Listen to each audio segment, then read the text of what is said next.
ಶ್ರೀ ಗುರುಭ್ಯೋ ನಮಃ ಪರಮಗುರುಭ್ಯೋ ನಮಃ ಶ್ರೀಮದಾನಂದತೀರ್ಥಭಗವತ್ಪಾದಾಚಾರ್ಯ ಗುರುಭ್ಯೋ ನಮಃ ಹರಿ ಓಂ. ನಾರಾಯಣಾಯ ಪರಿಪೂರ್ಣಗುಣಾರ್ಣವಾಯ ವಿಶ್ವೋದಯಸ್ಥಿತಿಲಯೋನ್ನಿಯತಿಪ್ರದಾಯ ಜ್ಞಾನಪ್ರದಾಯ ವಿಬುಧಾ ಸರ್ವಸೌಖ್ಯದುಃಖಸತ್ಕಾರಣಾಯ ವಿತತಾಯ ನಮೋ ನಮಸ್ತೆ. ಧರ್ಮವಿಜ್ಞಾನವೈರಾಗ್ಯಪರಮೈಶ್ವರ್ಯಶಾಲಿನಃ ಆನಂದತೀರ್ಥಭಗವತ್ಪಾದಾನ್ ವಂದೇ ನಿರಂತರಂ. ಚಿತ್ರೈಃ ಪದೈಶ್ಚ ಗಂಭೀರೈರ್ವಾಕ್ಯೈರ್ಮಾನೈರಖಂಡಿತೈಃ ಗುರುಭಾವಂ ವ್ಯಂಜಯಂತಿ ಭಾತಿ ಶ್ರೀರೈತೀರ್ಥವಾ. ನೌಮಿನ್ಯಾಯ ಸುಧಾಧಿಕೃಜ್ಜೆ ಮುನೀನ್ ಶ್ರೀಪಾದರಸನ್ಮಣೀನ್ ವ್ಯಾಸಾರ್ಯಾನ್ ವಿವಿಧಾಗಮಾಬ್ಧಿವಿಹರಾನ್ ಶ್ರೀವಾದಿರಾಜಾನಪಿ ವಂದೇಹಂ ಸವರಾನ್ ರಘುತ್ತಮಗುರೂನ್ ವೈದದ್ಯವಾರಾನಿಧೀನ್ ಶ್ರೀಸತ್ಯವ್ರತರಾಘವೇಂದ್ರ ಮುನಿಪಾನ್ ಸದ್ಬೋಧ ಸಧ್ಯಾನಪಾನ್ ವಿದ್ಯಾಯಾಂ ವಿಬುಧಾಚಾರ್ಯಂ ವೇದಜ್ಞಾನಾಬ್ಧಿಚಂದಿರಂ ದುರ್ಮತಧ್ವಾಂತಮಾರ್ತಂಡಂ ಸತ್ಯಧ್ಯಾನಮುನಿಂ ಭಜೆ. ಸತ್ಯಾಭಿಜ್ಞಕರಾಬ್ಜೋತ್ಥಾನ್ ಪಂಚಾಶದ್ವರ್ಷಪೂಜಕಾನ್ ಸತ್ಯಪ್ರಮೋದತೀರ್ಥಾರ್ಯಾನ್ ನೌಮಿನ್ಯಾಯ ಸುಧಾರತಾನ್. ಶಾಸ್ತ್ರೇಷು ಪಾರದರ್ಶ್ವಾನಂ ಶಾಸ್ತ್ರಜ್ಞೇಷು ಚ ವತ್ಸಲಂ ದೀನಭಕ್ತೋದ್ಧಾರಕರಂ ಸತ್ಯಾತ್ಮಾನಂ ಗುರುಂ ಭಜೆ. ವಿದ್ಯಾಪೀಠವಿಧಾತಾರಂ ವಿದ್ಯಾವಾರಿಧಿಚಂದಿರಂ ವಿದ್ಯಾರ್ಥಿವತ್ಸಲಂ ವಂದೇ ಮಹಾಮಹಿಮಸದ್ಗುರುಂ. ಆಪಾದಮೌಲಿಪರ್ಯಂతం ಗುರುಣಾಂ ಆಕೃತಿಂ ಸ್ಮರೇತ್ ತೇನ ವಿಘ್ನಾಃ ಪ್ರಣಶ್ಯಂತಿ ಸಿದ್ಧ್ಯಂತಿ ಚ ಮನೋರಥಾಃ. ಶ್ರೀ ಗುರುಭ್ಯೋ ನಮಃ ಹರಿ ಓಂ. ಶ್ರೀಮನ್ ಮಹಾಭಾರತ ತಾತ್ಪರ್ಯನಿರ್ಣಯ 27ನೇ ಅಧ್ಯಾಯದಲ್ಲಿ ಯುದ್ಧದ ಪ್ರಸಂಗ. ಧರ್ಮರಾಜ ಕಾಣ್ತಾ ಇಲ್ಲ ಅಂತ ಹೇಳಿ ಅರ್ಜುನ ಭೀಮನಿಗೆ ಹೇಳಿದಾಗ ಭೀಮ ಹೇಳ್ತಾನೆ, ನಾನೇ ಹುಡುಕಲಿಕ್ಕೆ ಹೋಗುವುದಿಲ್ಲ, ಹೋದರೆ ಯುದ್ಧವನ್ನು ಬಿಟ್ಟು ಹೋಗಿದ್ದೇನೆ ಅಂತ ಹೇಳಿ ನನಗೆ ಅಪವಾದವನ್ನು ಹಾಕ್ತಾರೆ, ನೀನೇ ಹೋಗಿ ಹುಡುಕಿಕೊಂಡು ಬಾ ಅಂತಂದಾಗ ಶಿಬಿರದಲ್ಲಿ ಧರ್ಮರಾಜ ಕೂತದ್ದು ನೋಡಿ ಎಲ್ಲ ಕಡೆಗೆ ಹುಡುಕ್ತಾನೆ. ಶಿಬಿರದಲ್ಲಿ ಕೂತದ್ದು ನೋಡಿ ಸಂತೋಷವಾಗ್ತದೆ. ಆಗ ಧರ್ಮರಾಜನಿಗೂ ಅರ್ಜುನ ಬಂದದ್ದು ಸಂತೋಷವಾಯಿತು. ಕರ್ಣನ ಸಂಹಾರ ಮಾಡಿ ಬಂದಿದ್ದಾನೆ ಸುದ್ದಿಯನ್ನು ಹೇಳುವುದಕ್ಕಾಗಿ ಅಂತ ತಿಳಿದ. ಹಾಗಾಗಿ ಸ್ತೋತ್ರ ಮಾಡಿದರೆ ಅರ್ಜುನ ಅಂತಾನೆ, ನಿನ್ನನ್ನು ಹುಡುಕುವುದಕ್ಕಾಗಿ ಬಂದಿದ್ದೇನೆ, ಕರ್ಣನ ಸಂಹಾರ ಮಾಡಿದ ಸುದ್ದಿ ಅಥವಾ ಕರ್ಣನ ಸಂಹಾರನೇ ನಾನು ಮಾಡಿಲ್ಲ, ಅವನು ಮಾಡಿದ ಸುದ್ದಿಯನ್ನು ಏನು ಹೇಳಲಿ ನಿನಗೆ ಅಂತಂದಿದ್ದಕ್ಕೆ ಸಿಟ್ಟಿಗೆ ಬರ್ತಾನೆ, ಬೈತಾನೆ. ಗಾಂಡೀವವನ್ನು ತ್ಯಾಗ ಮಾಡು, ಭೀಮನಿಗೆ ಕೊಡು, ಕೃಷ್ಣನಿಗೆ ಕೊಡು, ಅವರು ಕರ್ಣನನ್ನು ಸಂಹಾರ ಮಾಡ್ತಾರೆ, ನೀನು ಬಿಟ್ಟು ಬಿಡು ಅಂತ ಧರ್ಮರಾಜ ಹೇಳಿದ್ದಕ್ಕೆ ಸಿಟ್ಟಿಗೆ ಬಂದು ಧರ್ಮರಾಜನನ್ನು ಸಂಹಾರ ಮಾಡಲಿಕ್ಕೆ ಹೋಗ್ತಾನೆ ಅರ್ಜುನ. ಆಗ ಕೃಷ್ಣ ಮತ್ತೆ ನಡುವಾಗಿ ಮಧ್ಯದಲ್ಲಿ ಬಂದು ಸಮಾಧಾನ ಮಾಡಿ, ಯಾರ ಸಲುವಾಗಿ ಯುದ್ಧ ಮಾಡ್ತಾ ಇದ್ದಿ, ಯಾರನ್ನು ಕೊಲ್ಲಿಕ್ಕೆ ಹೊರಡ್ತಾ ಇದ್ದಿ, ಯಾವುದು ಧರ್ಮ, ಯಾವುದು ಪ್ರತಿಜ್ಞೆ, ಧರ್ಮವನ್ನು ಆಚರಣೆ ಮಾಡೋದು ಸುಲಭ, ಯಾವುದು ಧರ್ಮ ಅಂತ ತಿಳಿದುಕೊಳ್ಳೋದು ತುಂಬ ಕಠಿಣ. ಹಾಗಾಗಿ ಸಜ್ಜನರಿಗೆ ಹಿತವಾದದ್ದು ಯಾವುದು ನೋಡ್ರಿ, ಅದೇ ಧರ್ಮ. ಸಜ್ಜನರಿಗೆ ಅಹಿತವಾದದ್ದು ಧರ್ಮನೂ ಧರ್ಮವಲ್ಲ. ಇದನ್ನು ಸರಿಯಾಗಿ ಅರ್ಥ ಮಾಡಿಕೋ. ಹಾಗಾದರೆ ನಾನು ಮಾಡಿದ ಪ್ರತಿಜ್ಞೆ ಏನು? ದೊಡ್ಡವರನ್ನು ನಿಂದೆ ಮಾಡೋದು, ದೊಡ್ಡವರನ್ನು ಕೊಂದಷ್ಟು ಸರಿಸಮಾನವಾದದ್ದು. ಹಾಗಾಗಿ ಧರ್ಮರಾಜನನ್ನು ನೀನು ಚೆಂದಾಗಿ ಬೈದು ಬಿಡು, ಅವನನ್ನು ಕೊಂದ ಸರಿಸಮಾನವಾಗಿ ಆಗಿಬಿಡ್ತದೆ. ಕೊಂದದ್ದು ಏನು ಆಗಬೇಕೋ ಅಷ್ಟು ಬೈದದ್ದಕ್ಕೆ ಆಗಿಬಿಡ್ತದೆ ಅಂತ ಹೇಳಿ ಅವನ ಕಡೆಯಿಂದ ಬಯಸ್ತಾನೆ. ನಾನು ಸತ್ತು ಹೋಗ್ತೇನೆ ಧರ್ಮರಾಜನನ್ನು ಬೈದದ್ದಕ್ಕೆ ಅಂತ ತನ್ನ ಆತ್ಮಹತ್ಯೆ ಮಾಡಿಕೊಳ್ಳಿಕ್ಕೆ ಹೋದಾಗ ತನ್ನನ್ನು ತಾನು ನೀನು ಸ್ತೋತ್ರ ಮಾಡಿಕೊಂಡು ಬಿಡು, ನಿನ್ನನ್ನು ನೀನು ಸ್ತೋತ್ರ ಮಾಡಿಕೊಂಡು ಬಿಡು ಅಂತ ಹೇಳಿ ತನ್ನನ್ನು ಸ್ತೋತ್ರ ಮಾಡಿಸಿಕೊಳ್ತಾನೆ. ಹೀಗೆ ಮಧ್ಯದಲ್ಲಿ ಪರಮಾತ್ಮ, ನಿನ್ನೆ ಇದರ ಬಗ್ಗೆ ಸ್ವಲ್ಪ ವಿವರವಾಗಿ ಹೇಳಿದ್ದೇನೆ, ಇನ್ನು ಹೆಚ್ಚು ವಿವರ ಹೇಳಬೇಕು, ಸಮಯ ಇಲ್ಲ, ಮುಂದೆ ಹೋಗೋಣ. ಮತಿಪೂರ್ವಂ ಬುದ್ಧಿನಾಶಾತ್ ಪಾಪಂ ಮದಮಾಪ್ಯತೆ ಧರ್ಮಾರ್ಥ ಕಾಮ ಮೋಕ್ಷಾಣಾಂ ಸಾಧನಂ ದೇಹತೋಸ್ತಿ ಯತ್ ತಥೋ ಮಾ ತ್ಯಜ ದೇಹಂ ತು ಕುರು ಆತ್ಮ ಪ್ರಶಂಸನಂ. ಗುರುನಿಂದ ಆತ್ಮ ಪೂಜಾ, ಗುರುಗಳನ್ನು ನಿಂದ ಮಾಡೋದು ಗುರುಗಳ ಹತ್ಯೆ ಮಾಡಿದಷ್ಟು, ಆತ್ಮ ನಿಂದ ಮಾಡಿದ್ದು ನಮ್ಮನ್ನು ನಾವು ಕೊಂದುಕೊಂಡಷ್ಟು, ನಮ್ಮನ್ನು ನಾವು ಸಂಹಾರ ಮಾಡಿಕೊಂಡಷ್ಟು. ಇದನ್ನು ಪ್ರತಿನಿತ್ಯ ನಮ್ಮಿಂದ ಆಗ್ತಾ ಇರ್ತದೆ. ಇದು ಕಮ್ಮಿ ಮಾಡಬೇಕು. ನಮ್ಮನ್ನು ಸ್ತೋತ್ರ ಸರ್ವಥಾ ಮಾಡಬಾರದು. ಗುರು ದ್ವೇಷ, ಗುರು ದ್ರೋಹ, ಗುರು ನಿಂದ, ದೊಡ್ಡವರ ನಿಂದೆ ಸರ್ವಥೆ ಮಾಡಬಾರದು. ತಂದೆ ತಾಯಿಗಳ ನಿಂದ ಇತ್ಯಾದಿಗಳನ್ನು ಸರ್ವಥಾ ಮಾಡಬಾರದು. ಮಾಡಿದರೆ ಅವರನ್ನು ಕೊಂದಷ್ಟು ಪಾಪ ಬರುತ್ತದೆ ಅಂತ ಹೇಳಿದೆ ಶಾಸ್ತ್ರ. ಇಷ್ಟು ಸಮಯದಲ್ಲಿ ಏನು ಮಾಡ್ತಾ ಇದ್ವಿ ಅಂತನ್ನೋದು ಎಚ್ಚರ ಇಲ್ಲದೆ ಇದ್ದ ಅರ್ಜುನನಿಗೆ ಎಚ್ಚರ ಆಯಿತು. ಎಚ್ಚರ ಆದ ಕೂಡಲೇನೆ ಆಗ ಅವನಿಗೆ ನಾಚಿಕೆಯಾಗಿದೆ ಅಂತೆ. ತಥಾಪಿ ಅರ್ಜುನ ಆರ್ಧಂ ತತ್ ಪ್ರಕಾಶೇ ಜನಾರ್ದನ ತಸ್ಯ ಲಜ್ಜಾಂ ಸಮುತ್ಪಾದ್ಯ ನಾಶಯಿತ್ವಾಚ ತಮ್ಮದಂ. ಸೊಕ್ಕಿನಿಂದ ಏನೇನೋ ಮಾತುಗಳನ್ನು ಆಡಿ ಏನೋ ಮಾಡಲು ಉದ್ಯುಕ್ತನಾದ ಅರ್ಜುನನಿಗೆ ನಾಚಿಕೆ. ಛೀ, ನಾನು ಇಂಥ ಕೆಲಸ ಮಾಡಿಬಿಟ್ನ, ಧರ್ಮರಾಜನನ್ನೇ ಕೊಲ್ಲಿಕ್ಕೆ ಹೋಗಿದ್ದೆ, ಅವನೇನು ಅಂದಿದ್ದಕ್ಕೆ ಗಾಂಡೀವವನ್ನು ಬಿಡುವಂತ ಯಾರು ಹೇಳ್ತಾರೆ ಅವರನ್ನು ಸಂಹಾರ ಮಾಡ್ತೇನೆ ಅಂತ ಪ್ರತಿಜ್ಞೆ ಮಾಡಿದ್ದಕ್ಕೆ, ನಮ್ಮ ಅಣ್ಣನೇ ಹೇಳಿದ್ದಕ್ಕೆ ಅವನನ್ನೇ ಕೊಲ್ಲಿಕ್ಕೆ ಹೋಗಿದ್ದೆ ನಾನು ಅಂತ ಹೇಳಿ ತಾನು ಧನುಸ್ಸನ್ನು ಒಗೆದು ನಾಚಿಕೆ ಪಟ್ಟು ನಾಹಂ ವೇದ ಪರಂ ಧರ್ಮ ಕೃಷ್ಣ ಏವ ಗತಿರ್ಮಮ. ಕೃಷ್ಣ ಇದ್ದಿದ್ದಿಲ್ಲ ಅಂದರೆ ನಮ್ಮ ಹಣೆ ಬಾರ ಏನಾಗ್ತಿತ್ತು? ಇಬ್ಬರಲ್ಲಿ ಯಾರಾದರೂ ಒಬ್ಬರು ಸತ್ತು ಹೋಗ್ತಿದ್ವಿ. ಕದಾಚಿತ್ ಇಬ್ಬರು, ನಾನು ಧರ್ಮರಾಜನನ್ನು ಕೊಂದು ಅವನನ್ನು ಕೊಂದಿದ್ದೇನೆ ಅಂತ ಹೇಳಿ ನನ್ನನ್ನು ನಾನು ಕೊಂದುಕೊಂಡು ಬಿಡುತ್ತಿದ್ದೆ, ಸಂಹಾರ ಮಾಡಿಕೊಂಡು ಬಿಡುತ್ತಿದ್ದೆ. ಈ ಸಮಸ್ಯೆ ಆಯಿತು. ಕೃಷ್ಣ ಇದ್ದಾನೆ, ಅವನೇ ನಮಗೆ ಧರ್ಮ, ಅವನೇನು ಬೋಧನೆ ಮಾಡುತ್ತಾನೋ ಅದೇ ಶಾಸ್ತ್ರ ಅಂತ ಹೇಳಿ ನಾಹಂ ವೇದ ಪರಂ ಧರ್ಮ ಕೃಷ್ಣ ಏವ ಗತಿರ್ಮಮ ಇತಿ ಭಾವಂ ಸಮುತ್ಪಾದ್ಯ ದೋಷಾನ್ ನಾಶಯಿತುಂ ಹರಿಹಿ. ಹೀಗೆ ತಾನು ತಿಳಿದುಕೊಂಡು ತತ ಏತದ್ ಅವಿಜ್ಞಾತಾತ್ ಕುಪಿತೋ ನೃಪತಿರ್ಭೃಶಂ. ಇಷ್ಟು ತಿಳಿದು ಆದ ಮೇಲೆ ಧರ್ಮರಾಜ ಸುಮ್ಮನೆ ಕೊಡಬೇಕಲ್ಲ, ಅವನೆದ್ದ. ನಾನು ಸತ್ತು ಹೋಗ್ತೇನೆ, ನಾನು ಕಾಡಿಗೆ ಹೋಗ್ತೇನೆ, ನನ್ನಿಂದ ಇಷ್ಟು ಇವರಿಗೆಲ್ಲ ತೊಂದರೆಯಾಗಿದೆ, ಹಾಗಾಗಿ ನಾನು ಹೊರಟು ಹೋಗ್ತೇನೆ ಅಂತ ಹೇಳಿ ಧರ್ಮರಾಜ ಎದ್ದ. ವನಂ ವಾ ವಿಫಲೋ ಯಾಮಿ ಇತ್ಯುಕ್ತೋತ್ತರಥೋ ಸ್ವಕಲ್ಪಿತ. ಕೃಷ್ಣ ಎಷ್ಟು ಎಲ್ಲರನ್ನ ಮೇಂಟೈನ್ ಮಾಡಬೇಕು, ಎಲ್ಲರನ್ನೂ ರಕ್ಷಣೆ ಮಾಡಬೇಕು ಪರಮಾತ್ಮ.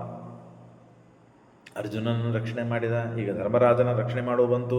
ತಂ ವಾಸುದೇವ ಪ್ರತಿಗೃಕ್ಷ್ಯ ಹೇತುಂ ಉತ್ವಾ ಸರ್ವಂ ಶಾಮಯಾಮಾಸ ನೇತಾ ಪಾರ್ಥಶ್ಚ ಭೂಪಸ್ಯ ಪಪಾತ ಪಾದಯೋ ಕ್ಷಮಾಪಯನ್ ಸೋಪಿ ಸುಪ್ರತೀಂ ಆಪ. ಆಗ ಸಮಾಧಾನ ಮಾಡಿ, ಧರ್ಮರಾಜನನ್ನು ಸಮಾಧಾನ ಮಾಡಿ ಅರ್ಜುನಿಗೆ ಹೇಳ್ತಾನೆ, ಧರ್ಮರಾಜನ ನಮಸ್ಕಾರ ಮಾಡು, ಕ್ಷಮೆಯನ್ನು ಕೇಳು ಅಂತ ಹೇಳಿ ಕ್ಷಮೆಯಾಚನೆಯನ್ನು ಮಾಡಿಸಿ ಪರಸ್ಪರ ಮತ್ತು ಇಬ್ಬರಿಗೂ ಪ್ರೀತಿಯನ್ನು ತುಂಬುವಂತೆ ಮಾಡ್ತಾನೆ. ಪರಸ್ಪರವಾಗಿ ಇಬ್ಬರಿಗೂ ಪ್ರೀತಿ ಬರುತ್ತದೆ, ಧರ್ಮರಾಜನಿಗೆ ಮತ್ತು ಅರ್ಜುನನಿಗೂ ಕೂಡ. ಶಶಂಸುಹು, ದೇವರನ್ನು ಸ್ತೋತ್ರ ಮಾಡ್ತಾ, ತೌ ಭ್ರಾತರೋ ವಾಸುದೇವ ಪ್ರಸಾದಾತ್, ಪರಮಾತ್ಮನ ಅನುಗ್ರಹದಿಂದ ಮಹಾಪದೋ ಮುಕ್ತಿಮವಾಪ್ಯತ ಸ್ಪೃಷ್ಟೌ ಭಕ್ತಿಯ ಸಮಸ್ತಾಧಿಪತಿಂ ಪ್ರಶಂಸುಹು ತ್ವಯಾ ಸಮೋಕೋನು ಹರೇ ಹಿತೋ ನಃ. ಜಗತ್ತಿನಲ್ಲಿ ನಾವು ಅನ್ಕೊಂಡು ಬಿಟ್ಟಿರ್ತೇವೆ, ನಾವೇನು ತಿಳಿದು ಬಿಟ್ಟಿರ್ತೀವಿ ಅಂದರೆ, ನನಗೆ ಹಿತರಾದವರು, ನನಗೆ ಆಪ್ತರು, ನನಗೆ ಮಿತ್ರರು, ಇಷ್ಟರು, ಸಖ, ಬಂಧು, ಹೆಂಡತಿ, ಮಕ್ಕಳು ಇವರಿದ್ದಾರೆ ಅಂತ ನಾನು ತಿಳಿದು ಬಿಟ್ಟಿರ್ತೇನೆ. ನಮಗೆ ಅತ್ಯಂತ ಆಪ್ತರು ನೋಡ್ರಿ ಇವರು ಅಂತ ತಿಳ್ಕೊಂಡಿರ್ತೇವೆ.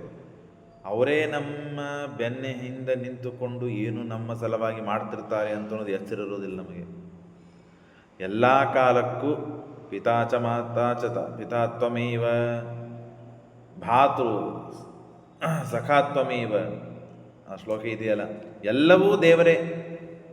ತ್ವಮೇವ ಮಾತಾಚ ಪಿತಾತ್ವಮೇವ ತ್ವಮೇವ ಬಂಧುಶ್ಚ ಸಖಾತ್ವಮೇವ ತ್ವಮೇವ ವಿದ್ಯಾ ದ್ರವಿಣಂ ತ್ವಮೇವ ತ್ವಮೇವ ಸರ್ವಂ ಮಮ ದೇವ ದೇವ.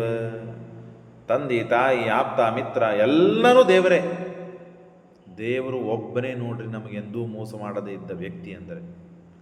ನಮ್ಮ ಕರ್ಮಾನುಸಾರವಾಗಿ ಫಲವನ್ನು ಕೊಡುವನು ಫಲಪ್ರದೋ ಕಿಲೋ ವಾಸುದೇವ. ಎಲ್ಲರಿಗೆ ಫಲವನ್ನು ತಮ್ಮ ತಮ್ಮ ಕರ್ಮಾನುಸಾರವಾಗಿ ಕೊಡುವನು ಭಗವಂತ. ನಮಗೆಂದೂ ಮೋಸ ಮಾಡದೇ ಇದ್ದ ದೇವ ಅಂದರೆ ಭಗವಂತ. ಹಾಗಾಗಿ ತ್ವಯೋ ಸಮಃಕೋನು ಹರೇ ಹಿತೋಯ, ನಮಗೆ ಹಿತನವನ್ನು ಬಯಸುವ ಜಗತ್ತಿನಲ್ಲಿ ಪರಮಾತ್ಮನನ್ನು ಹೊರತುಪಡಿಸಿ ಜಗತ್ತಿನಲ್ಲಿ ಇನ್ಯಾರೂ ಇಲ್ಲ ಅಂತ ಸ್ತೋತ್ರ ಮಾಡುತ್ತಾ ಅಲ್ಲಿಂದ ಹೊರಟಿದ್ದಾರೆ. ಕರ್ಣ ಮತ್ತು ಅರ್ಜುನನಿಗೆ ಯುದ್ಧ ನಡೀತಾ ಇದೆ.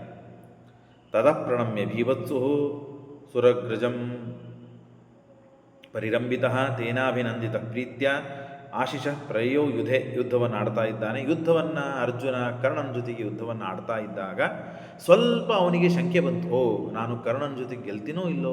ಭಾರೀ ಪರಾಕ್ರಮವನ್ನು ತೋರಿಸಿದ ಕರ್ಣ. ಅರ್ಜುನಿಗೆ ಸ್ವಲ್ಪ ಶಂಕೆ ಆಯ್ತಂತೆ. ಅವಿಶ್ವಾಸ ಬಂತಂತೆ ಏನು ಮಾಡಬೇಕು ಅಂತ.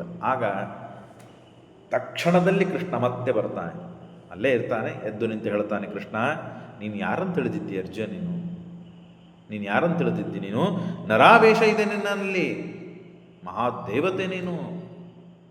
ಹಾಗಾಗಿ ನಿನ್ನಲ್ಲಿ ಬಲ ಪರಾಕ್ರಮಗಳು ಏನು ಸ್ವಲ್ಪವಾದದ್ದಲ್ಲ, ನೀನು ತಿಳಿದಷ್ಟು ಏನು ಕಮ್ಮಿ ಇದೆ ಅಂತ ತಿಳಿಬೇಡ, ದೊಡ್ಡ ದೇವತೆ ನೀನು. ಸಂಕೀರ್ತ್ಯ ಪೂರ್ವಕರ್ಮಾಣಿ ನರಾವೇಶಂ ವಿಶೇಷತಃ, ನರಾವೇಶ ವಿಶೇಷವಾಗಿ ನಿನ್ನಲ್ಲಿದೆ.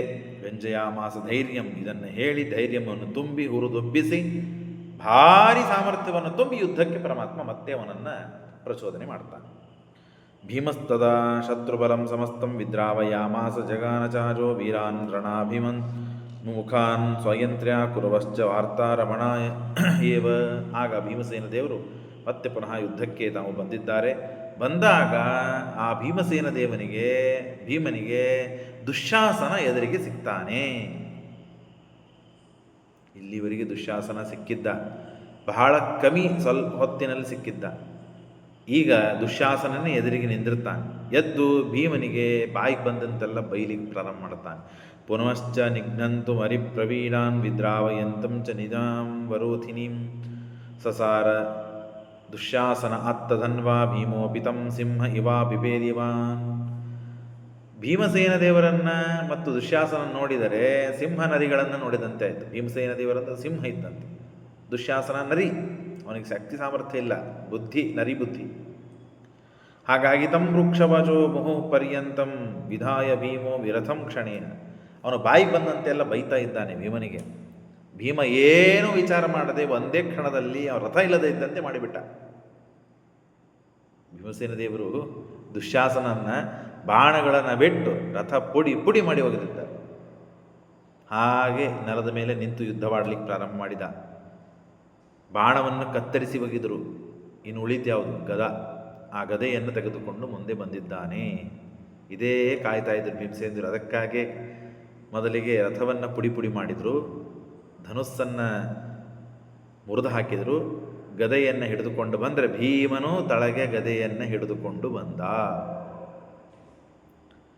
ಆಕ್ರಾಮ್ಯ ಕಂಠಂ ಪದೋದರಸ್ಯ ನಿಶಮ್ಯ ಪಶ್ಯನ್ ಮುಖಮತ್ತರೋಷಃ ವಿಕೋಶಮಾನಂ ಆಕಾಶ ನಿಭಂ ವಿಧಾಯ ಮಹಾಶಿರಸ್ಯೋ ಸರಿ ಸಂಜಹಾಗನ.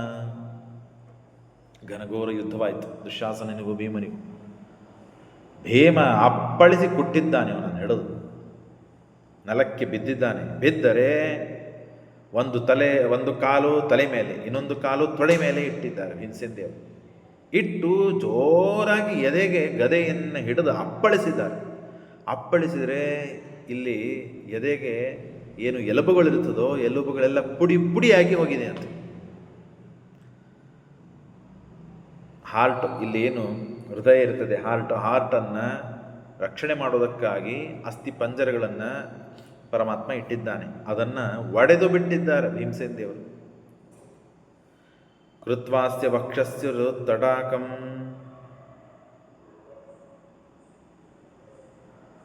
ಪ್ರವಕ್ಷ್ಯ ಭೂಮೋ ನಿಪಾತ್ಯ ವಕ್ಷೋ ವಿದಾರಯಾಮಾಸ ಗದಾಪ್ರಹಾರತಃ. ಗದಾಪ್ರಹಾರವನ್ನು ಮಾಡಿ ವಕ್ಷಸ್ಥಳಕ್ಕೆ ಇದ್ದಂತಹ ಎಲ್ಲ ಎಲುಬುಗಳನ್ನು ಮುರಿದು ಹಾಕಿದ್ದಾರೆ. ಮುರಿದು ಹಾಕಿ ಒಂದು ಕಾಲು ತಲೆಗೆ, ಇನ್ನೊಂದು ಕಾಲನ್ನು ತೊಡೆ ಮೇಲೆ ಇಟ್ಟು ಖಡ್ಗವನ್ನು ತೆಗೆದು, ಸಣ್ಣದಿಷ್ಟೇ ಚಾಕು ಇರ್ತಲ್ಲ, ಖಡ್ಗವನ್ನು ತೆಗೆದು ಮುರಿದಂತಹ ಎಲುಬುಗಳು ಏನಿದೆ ನೋಡ್ರಿ, ಸರಳ ಆಗಿಬಿಡುತ್ತೆ ಅವರಿಗೆ. ಎಲುಬುಗಳೆಲ್ಲ ಮುರಿದು ಹೋಗಿತ್ತು. ಹಾಗಾಗಿ ಆ ಖಡ್ಗವನ್ನು, ಸಣ್ಣದಾದ ಚಾಕುವನ್ನು ತೆಗೆದು ಅಲ್ಲಿ ಎಲುಬು ಸಮೇತವಾದ ಚರ್ಮವನ್ನು ಕಿತ್ತಿದ್ದಾರೆ. ಇಷ್ಟು ಭಾಗ ಎದೆ, ಇಷ್ಟು ಭಾಗ ಹಡ್ಡಿದ್ದಾರಂತೆ. ನಿನ್ನ ಎದೆಯನ್ನು ಶೀಳಿ ರಕ್ತವನ್ನು ಕುಡಿತೇನೆ ನಾನು ಅಂತ ಹೇಳಿ ದ್ರೌಪದಿಯ ಅವಮಾನ ಮಾಡಿದ ದುಶ್ಯಾಸನನಿಗೆ ಅವತ್ತೇ ಪ್ರತಿಜ್ಞೆ ಮಾಡಿದ್ರು. ಕೃತ್ವಾಸ್ಯ ವಕ್ಷಸ್ಥಳ, ಸಣ್ಣದಾದ ಭಾವಿ ಮಾಡಿದಂತೆ ಮಾಡಿದ್ದಾರಂತೆ ವಕ್ಷಸ್ಥಳ. ಆ ವಕ್ಷಸ್ಥಳಕ್ಕೆ ಸತ್ತಟಾಕಂ, ವಕ್ಷಸ್ಥಳವನ್ನು ಅಗೆದು ಭಾವಿ ಮಾಡಿದಂತೆ ಮಾಡಿದ್ದಾರಂತೆ. ಪುರಾ ಸಮರ್ಪಿತವಾನ್, ಅವನಿಗೆ ತಲೆ ಮೇಲೆ ಕಾಲನ್ನು ಇಟ್ಟು, ಕುತ್ತಿಗೆ ಮೇಲೆ ಕಾಲನ್ನು ಇಟ್ಟು, ಹಿಂದೆ ಏನೇನು ನೀನು ಪಾಪಕರ್ಮಗಳನ್ನು ಮಾಡಿದ್ದಿ, ಅಪರಾಧವನ್ನು ಮಾಡಿದ್ದಿ ಅಂತನ್ನೋದನ್ನೆಲ್ಲ ಸ್ಮರಣೆ ಮಾಡಿಕೊಡ್ತಾ ಎದೆಯನ್ನು ಶೀಳಿ ಬಿಸಿ ಬಿಸಿ ಬಿಸಿ ರಕ್ತ ಹೊರಗೆ ಬರ್ತಾ ಇದೆ. ಎದೆಯಿಂದ. ತಚ್ಚೋಣಿತಾಂಬೋ ಭ್ರಮದ ಕ್ಷಮೇನಂ ಸಂಸ್ಮಾರ ಯಾಮಾಸ ಪುರಾಕೃತಾನಿ. ಅಸಟ್ಟಾಳ ಕರ್ಮಗಳನ್ನು ಮಾಡಿದಂತಹ ದುಶ್ಯಾಸನ ಎಲ್ಲವನ್ನು ನೆನಪಿಸಿಕೊಡ್ತಾ ತಾನು ಮಾಡಿದ ಪಾಪವನ್ನು ಎಲ್ಲ ನೆನಪು ಮಾಡಿಕೊಟ್ಟು ಭೀಮಸೇನ ದೇವರು ಅಗದ ಎದೆಯಲ್ಲಿ ಇಟ್ಟು ಭೋಕಂತಾರಲ್ಲ,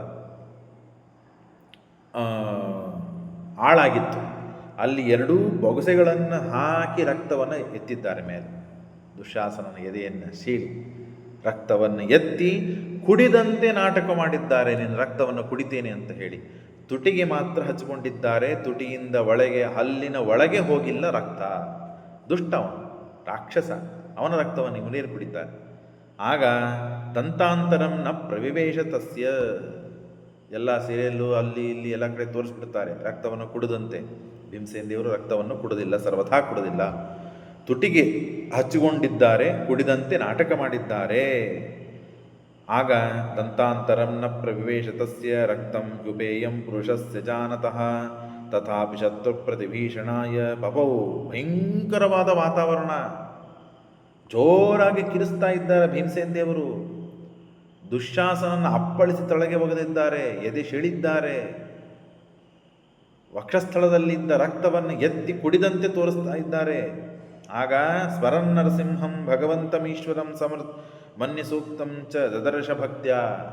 ಹೇಗೆ ವಿಶ್ವಾಮಿತ್ರರಿಗೆ ಗಾಯತ್ರಿ ಮಂತ್ರ ಸ್ಮರಣೆಗೆ ಬಂತೋ ಹಾಗೆ ನರಸಿಂಹದೇವರಿಗೆ ಈ ಯಜ್ಞದ ಸಮರ್ಪಣೆಯನ್ನು ಮಾಡಬೇಕು ಅಂತ ಹೇಳಿ ದುಶ್ಯಾಸನನ ಸಮರ್ಪಣೆ ಮಾಡಬೇಕು. ಯಜ್ಞದಲ್ಲಿ ಈ ಪಶುವನ್ನು ಸಮರ್ಪಣೆ ಮಾಡಬೇಕು. ಪಶು ಅಂದರೆ ರಕ್ತ, ಅಂದರೆ ಅದು ಸೋಮರಸ. ಆ ಸೋಮರಸವನ್ನು ನರಸಿಂಹದೇವರಿಗೆ ಸಮರ್ಪಣೆ ಮಾಡಬೇಕು ಅಂತ ಹೇಳಿ ಎಸ್ತೆ ಮನ್ಯೋ ವೀದಧ್ವಜ ಸಹಾಯಕ ಸಹಭೋಜ ಪುಷ್ಯತಿ ವಿಶ್ವಮಾನುಷಕ ಸಾಹ್ಯ ಮತ ಸಮಾರೆಂತ್ವಯ ಆಯುಜ ಸಹಸ್ಕೃತೇನ ಸಹ ಸಹಸ್ಕೃತ ಅಂತ ಹೇಳಿ ಆ ಮನ್ಯು ಸೂಕ್ತದ ಸ್ಮರಣೆಯನ್ನು ಮಾಡಿಕೊಂಡು ನರಸಿಂಹದೇವರಿಗೆ ಈ ದುಶ್ಯಾಸನ ರಕ್ತ ಸೋಮರಸದಂತೆ ತಾವು ಸಮರ್ಪಣೆ ಮಾಡ್ತಾ ಇದ್ದಾರಂತೆ. ಸ್ಮರನ್ ನೃಸಿಂಹಂ ಭಗವಂತಮೀಶ್ವರಂ ಸಮನ್ಯ ಸೂಕ್ತಂ ಚ ದದರ್ಶ ಭಕ್ತ್ಯ ಯಸ್ತೆ ಮನ್ಯೋ ಇತ್ಯತೋ ನಾರಸಿಂಹಂ ಸೋಮಂ ತಸ್ಮೈ ಚಾರ್ಪಯಚ್ಚೋಣಿತಾಖ್ಯಂ. ಸೋಮರಸವನ್ನು ಸಮರ್ಪಣೆ ಮಾಡುವಂತೆ ಈ ರಕ್ತವನ್ನು ಮನ್ಯು ಸೂಕ್ತದಿಂದ ನರಸಿಂಹದೇವರ ಸ್ತೋತ್ರ ಮಾಡ್ತಾ ನರಸಿಂಹದೇವರಿಗೆ ಸಮರ್ಪಣೆ ಮಾಡ್ತಾ ಇದ್ದಾರೆ. ಹಾಗೆ ದುಷ್ಟರ ಬಾಧೆ, ಶತ್ರುಗಳ ಬಾಧೆ, ಶತ್ರು ಪರಿಹಾರ, ಆಪತ್ತು ಪರಿಹಾರ ಆಗಬೇಕು, ಇಷ್ಟಾರ್ಥ ಫಲಿಸಬೇಕು ಅಂತಾದರೆ ಮನಿಸೂಕ್ತ ಪಾರಾಯಣ ಮಾಡಬೇಕು. ಭೀಮಸೇನ ದೇವರು ಇದರಿಂದ ತಿಳಿಸಿಕೊಟ್ಟರು. ಮನ್ಯಸೂಕ್ತ ಪಾರಾಯಣವನ್ನು ಮಾಡಿದರೆ ನರಸಿಂಹದೇವರು ಅತ್ಯಂತ ಸಂತುಷ್ಟರಾಗಿ ಆಪತ್ತುಗಳನ್ನು, ದೋಷಗಳನ್ನು ಮತ್ತು ಶತ್ರು ಬಾಧೆ ಪೀಡೆಗಳನ್ನು ನಿವಾರಣೆ ಮಾಡಿ ನಮಗೆ ಯಾವಾಗಲೂ ರಕ್ಷಾ ಕವಚ ರೂಪದಲ್ಲಿ ಅಭಯವನ್ನು ಕೊಡುತ್ತಾ ನರಸಿಂಹದೇವರು ನಮ್ಮನ್ನು ರಕ್ಷಣೆ ಮಾಡ್ತಾರೆ. ಹಾಗಾಗಿ ಅವಶ್ಯವಾಗಿ ಪಠನ ಮಾಡಬೇಕು. ಉವಾಚ ವಾಚಂ ಪುರುಷ ಪ್ರವೀರ ಸತ್ಯಾಂ ಪ್ರತಿಜ್ಞಾಂ ಲೋಕ ಮಧ್ಯೆ ವಿದಾಯ. ಜೋರಾಗಿ ಗಟ್ಟಿಯಾಗಿ ಗರ್ಜನೆ ಮಾಡಿ ಹೇಳ್ತಾರೆ. ಸಭೆಯಲ್ಲಿ ನಾನು ಪ್ರತಿಜ್ಞೆ ಮಾಡಿದ್ದೆ, ದ್ರೌಪದಿಯ ಕೂದಲುಗಳನ್ನು ಹಿಡಿದು ದರ ಸಭೆಯಲ್ಲಿ ಅವಮಾನ ಮಾಡಿದ ಇವನು ದುಶ್ಯಾಸನ ಸೀರೆಯನ್ನು ಎಳೆದ. ಆಗ ನಾನು ತೊಡೆಯನ್ನು ತಟ್ಟಿ ಮುಟ್ಟಿ ಪ್ರತಿಜ್ಞೆ ಮಾಡಿದ್ದೆ, ಈ ದುಶ್ಯಾಸನನ್ನ ರಣಾಂಗಣದಲ್ಲಿ ಯುದ್ಧವನ್ನು ಆಡಬೇಕಾದಾಗ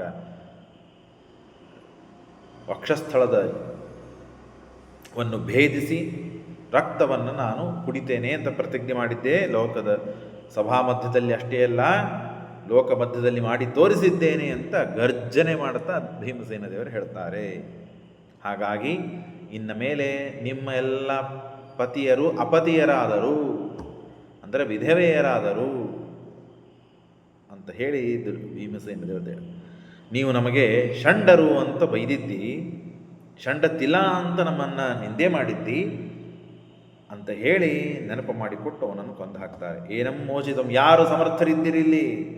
ಆ ಭೀಮಸೇನ ದೇವರ ಉಗ್ರ ರೂಪ ಆ ನರಸಿಂಹದೇವರಂತೆ ಕಾಣ್ತಾ ಇದ್ದಾರೆ. ಯಾರಿದ್ದೀರಿ? ಬನ್ನಿ, ಯಾರೇ ಬನ್ನಿ ನನ್ನ ಜೊತೆ ಯುದ್ಧ ಮಾಡಲಿಕ್ಕೆ. ಈ ಪಶುವನ್ನು ನನ್ನಿಂದ ಬಿಡಿಸಿಕೊಳ್ಳಲಿಕ್ಕೆ ಯಾರಿಗೆ ಸಾಮರ್ಥ್ಯ ಇದೆ ಬನ್ನಿ ಅಂತ ಘಟ್ಟ ಧ್ವನಿಯಿಂದ ಕಿರಿಚಿದರೆ ಯಾರು ಮುಂದೆ ಬರುತ್ತಾರೆ? ದುರ್ಯೋಧನ ಇದ್ದಾನೆ, ಕರ್ಣ ಇದ್ದಾನೆ, ಅಶ್ವತ್ಥಾಮಾಚಾರ್ಯ ನೋಡ್ತಾ ಇದ್ದಾರೆ, ಕೃಪಾಚಾರ್ಯರಿದ್ದಾರೆ. ನೋಡಿ ಬಾಯಿ ತೆಗೆದು ನೋಡಬೇಕಷ್ಟೇ ಹೊರತು ಯಾರಿಗೂ ಏನು ಮಾಡಲಿಕ್ಕಾಗ್ತಾ ಇಲ್ಲ. ಸ್ವಯಂ ದುರ್ಯೋಧನ ತಮ್ಮ ದುಶ್ಯಾಸನ ಬಿದ್ದಿದ್ದಾನೆ, ನೆಲದ ಮೇಲೆ ಒದ್ದಾಡ್ತಾ ಇದ್ದಾನೆ, ರಕ್ತ ಹರಿತಾ ಇದೆ.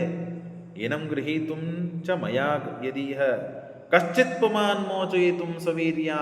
ಯಾರು ಗಂಡಸರಿದ್ದೀರಿಲ್ಲಿ ಬನ್ನಿ, ಇವನನ್ನು ಬಿಡಿಸಿಕೊಂಡು ಹೋಗ್ರಿ ಅಂತ ಹೇಳಿ ನನರ್ಥ ಕುಣಿತಾ ಇದ್ದಾರಂತೆ ಭೀಮಸೇನ ದೇವರು. ಅವನನ್ನು ಕೊಂದು ಸಂತೋಷದಿಂದ ಪುನಶ್ಚ ಸಪ್ರಾಣಮಮಂ ವಿಸೃಜ್ಯ ಅವನು ಸತ್ತು ಹೋದ. ಎಷ್ಟೊತ್ತು ಬದುಕ್ತಿರ್ತಾನ್ರಿ, ರಕ್ತ ಹರಿತಾ ಇತ್ತು, ಕೊನೆಗೆ ಸತ್ತು ಹೋದ. ನನರ್ತಾರಿ ಮಧ್ಯೆ ನಿರಾಯುಧ. ಈ ದೃಶ್ಯವನ್ನು ನೋಡಿ ಎಲ್ಲರೂ ಇಡೀ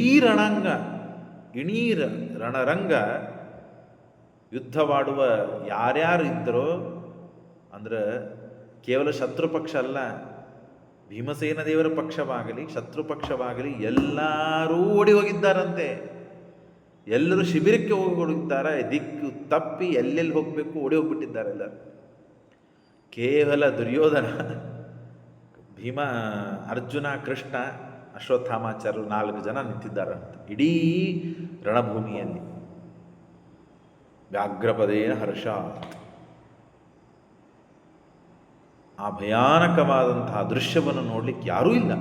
ಕರ್ಣ ಕಣ್ಣು ಮುಚ್ಚಿದ್ದಾನೆ. ಅದೇ ಹೇಳ್ತಾರೆ ಮುಂದೆ, ಪ್ರತ್ಯನೃತ್ಯನ್ ಪುರಾ ಯೋಸ್ಮಾನ್ ಗೌರಿತಿ ಗೌರವಿತಿ ತಾನ್ ವಯಂ ಪ್ರತ್ಯನೃತ್ಯಾಮಹ ಪುನರ್ಗೌರಿತಿ ಗೌರಿತಿ ಶಶಾಕಚ ದ್ರಷ್ಟು ಮಮಂ ನ ಕಶ್ಚಿತ್ ವೈತರ್ತನ ದ್ರೋಣಿ ದುರ್ಯೋಧನಾಧೀನ್. ದ್ರೋಣಿ ಅಶ್ವತ್ಥಾಮಾಚಾರ್ಯರು, ದುರ್ಯೋಧನ ಎಲ್ಲರೂ ನಿಂತಿದ್ದಾರೆ. ಭಯಾಜ್ಯ ಕರ್ಣಸ್ಯ. ನಡುಕು ಹುಟ್ಟಿದೆ ಕರ್ಣನಿಗೆ. ನಮಗೆ ಜೋರಾದ ಜ್ವರ ಬಂದಾಗ ಮೈಯೆಲ್ಲ ನಡುತ್ತಾ ಇರ್ತದಲ್ಲ ಥಂಡಿಯಲ್ಲಿ, ಹಾಗೆ ಯುದ್ಧದ ಮಧ್ಯದಲ್ಲಿ ಈ ಭೀಮಸೇನ ದೇವರ ಅಪ್ರತಿಮವಾದ ಪರಾಕ್ರಮ, ಅವರ ಸಿಟ್ಟು, ಅವರ ರೋಷ, ಅವರ ಪರಾಕ್ರಮ ಇವುಗಳನ್ನು ಕಂಡು ಮೈ ತುಂಬೆಲ್ಲ ನಡಕು ಹುಟ್ಟಿದಂತೆ ಕರ್ಣನಿಗೆ. ನಡಕು ಹುಟ್ಟಿ ಪಪಾತ ಕಾರ್ಮುಕಂ ಧನುಸ್ಸು ಬಿಲ್ಲುಗಳನ್ನು ಬಿಟ್ಟು ಭೂಮಿ ಮೇಲೆ ಕುಸಿದು ಬಿದ್ದಿದ್ದಾನೆ ಕರ್ಣ. ಯಪ್ಪ ಬೇಡಪ್ಪ, ಈ ದೃಶ್ಯ ನೋಡ್ಲಿಕ್ಕೆ ಆಗೋದಿಲ್ಲಪ್ಪ ನಮಗೆ ಅಂತ ಹೇಳಿ ಕುಸಿದು ಬಿದ್ದಾನೆ. ಕಾರ್ಮುಕಂ ನಿಮೀಲಯಾಮಾಸ ದದಾಕ್ಷಿಣೀಚ ಸಂಬೋಧಿತೋ ಮದ್ರರಾಜೇನ ಯುದ್ಧೇ ಸ್ಥಿತಃ ಕದಶ್ಚಿತ್ ಸತು ಪಾರ್ಥಭಾಗಃ ದ್ರೋಣಿರ್ವಿಹೇನಂ ಅಪಾಜಗಾಮ ದೂರಂ ತದಾ ಭೀಮಸೇನೋ ಜಗಾದ. ಪೀತಸ್ಸೋಮೋ ಯಜ್ಞ. ಆವಾಗ ಪ್ರತಿಜ್ಞೆ, ಸೋಮ ರಸವನ್ನು ಈ ಯಜ್ಞದ ಯುದ್ಧದಲ್ಲಿ ದೇವರಿಗೆ ಸಮರ್ಪಣೆ ಮಾಡಿದ್ದೇನೆ. ಪಶು ಒಂದು ಉಳಿದಿದ್ದೀಗ. ಆ ಪಶು ಯಾರು? ದುರ್ಯೋಧನ. ಆ ದುರ್ಯೋಧನ ಎಂಬ ಪಶುವನ್ನು ನಾನು ಯಜ್ಞದಲ್ಲಿ ಸಮರ್ಪಣೆ ಮಾಡಬೇಕು. ಅದೊಂದು ಬಾಕಿ ಉಳಿದಿದೆ. ದುರ್ಯೋಧನನನ್ನು ಕೊಂದರೆ ಮುಗಿದು ಹೋಯಿತು ನನ್ನ ಪ್ರತಿಜ್ಞೆ. ಅಂದರೆ 100 ಜನ ಅಣ್ಣ ತಮ್ಮಂದರಲ್ಲಿ ಎಲ್ಲರನ್ನು ಕೊಂದಾಯಿತು. ಇನ್ನು ದುರ್ಯೋಧನ ಉಳಿದದ್ದು ಮಾತ್ರ ಒಬ್ಬವ. ಹಾಗಾಗಿ ಇತಿ ಬ್ರುವನ್ ಮೃತ್ಯುಮುತ್ಸೃಜ್ಯ ಶತ್ರುಂ ದುರ್ಯೋಧನಂ ಚಾಶುರುಷಾಭಿಬ್ರವೇ ಆಯಾಂತಮಿಕ್ಷೇವ ತಮುಗ್ರ ಪೌರುಷಂ ಮೃಲಾದ ಭೀತಸ್ಸ ಯೋಧನೋ ಭೃಶಂ. ಎಲ್ಲರಿಗೆ ಭಯವಾಗಿದೆ. ಯಾರೂ ಏನು ಮಾಡಲಿಕ್ಕಾಗ್ತಾ ಇಲ್ಲ. ಬಲದ್ವಯಂ ಚಾಪಯೋ ವಿಹಾಯ ಭಯಾತ್ ಭೀಮಂ ಕೃಷ್ಣ ಪಾರ್ಥೋ ವಿನೇವ. ಅವರು ಓಡಿ ಹೋಗ್ಬಿಟ್ರೆ ಕೊನೆಗೆ.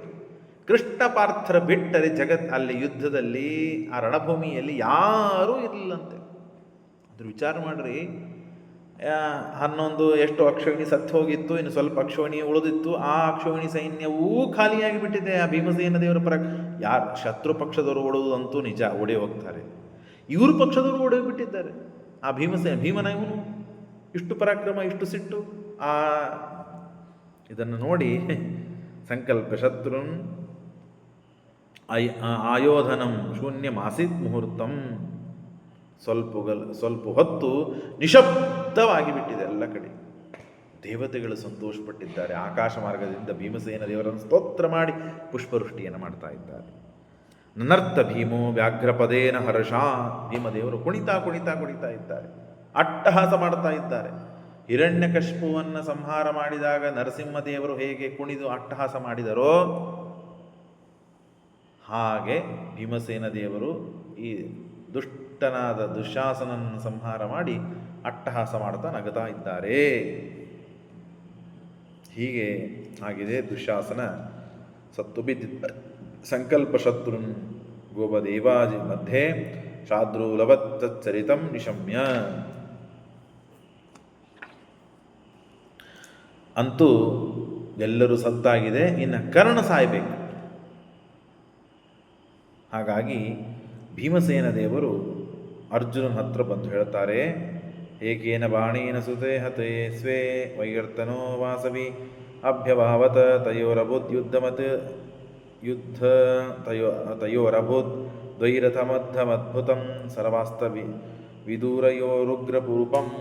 ಆಗ ಭೀಮಸೇನ ದೇವರು ಬಂದು ಹೇಳ್ತಾರೆ, ನಮ್ಮ ಕೆಲಸವನ್ನು ನಾವು ಮಾಡಿದ್ದೇವೆ. ಕರ್ಣ, ಅರ್ಜುನ, ನೀನು ಕರ್ಣನ ಸಂಹಾರ ಮಾಡೋದು ಯಾಕೋ ಹಿಂದೆ ಮಾಡ್ತಾ ಇದ್ದೆ.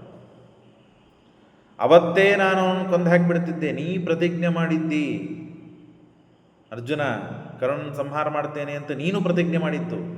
ಹಾಗಾಗಿ ನೀನು ಬಿಟ್ಟರೆ ನಾನೇ ಮಾಡಿಬಿಡ್ತೇನೆ ನೋಡು.